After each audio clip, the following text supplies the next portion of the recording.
Oui, d'abord il faut saluer qu'il y ait cette volonté de retour des populations. Et cette volonté est sous-tendue par naturellement une situation favorable. C'est l'accalmie que nous notons depuis 2012 et nous souhaitons que cette accalmie vraiment se consolide et aboutisse vraiment au constat de retour de la paix.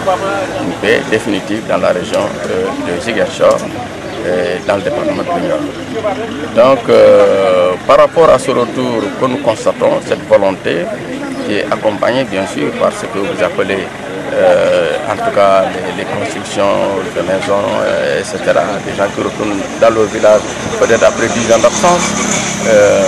Naturellement, l'État a cette volonté d'accompagner ce retour. Je crois même que c'est l'État lui-même qui a initié en premier vraiment ce retour des réfugiés et a mis en œuvre l'ANRAC dans ses attributions pour justement gérer cette question de la paix en Casamance.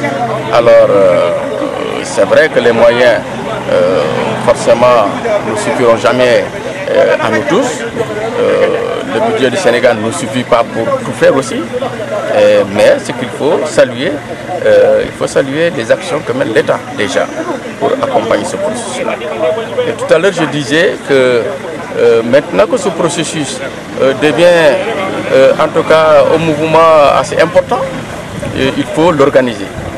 Il faut que tout le monde s'y mette. Il faut une synergie des forces, des différents acteurs. L'État d'abord à travers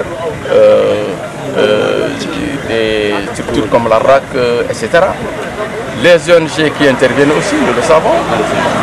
Les collectivités décentralisées, les départements, les maires, les communes.